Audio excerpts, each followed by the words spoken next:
রমজানের ওই রোজার আগে আমরা এসেছি, সব রোজাদারদের ধোকা দেব টেকনিক শিখেছি।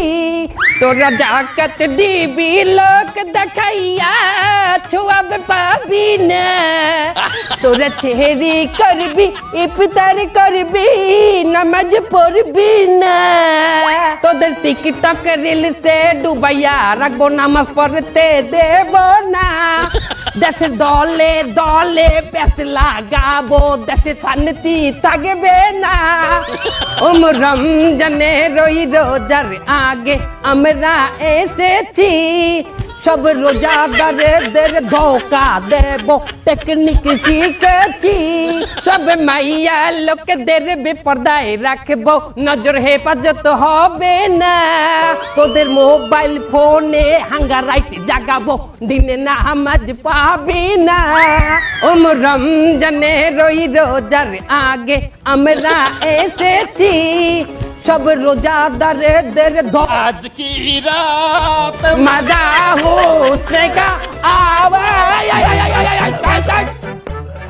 গর্ব এইটা রমজান মাসের হিন্দি চলবে না।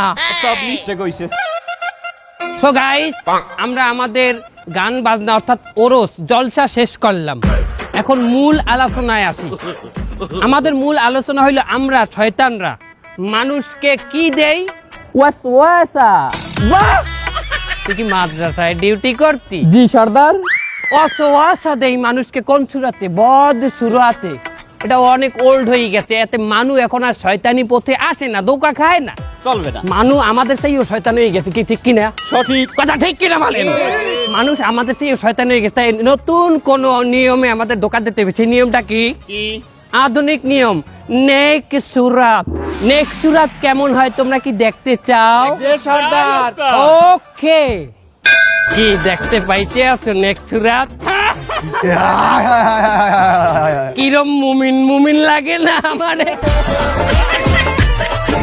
শোনো, আমরা নেক্সট সুরাতে ধোকা দেবো, তার আগে আমাদের অনলাইনের ধোকার ইবলিশ কোথায়? অনলাইন ইবলিশ অনলাইনে কি পাইলে মানুষকে আমরা ধোকা দেবো? প্রথম আমি মেয়ে আসবো, মেয়ে সাইজে ল্যাংটা ভিডিও বানাবো, ওটা 40,000 মুমিনের কাছে দেবো। কিন্তু ওস্তাদ একটা ঝামেলা আছে। কি ঝামেলা? $10 লাগবে। কেন? বুস্ট করতে। বুস্ট মানে কি? ভাইরাল করার জন্য ওটা লাগে। এই $10 কেটা দেবে? আপনি দেবেন, আবার কেটে দেবে। হালা আমার দ্বারা অতটা আছে, আমার ইনকাম কম না, আমি আল্লাহ পারবো না। সবাই $2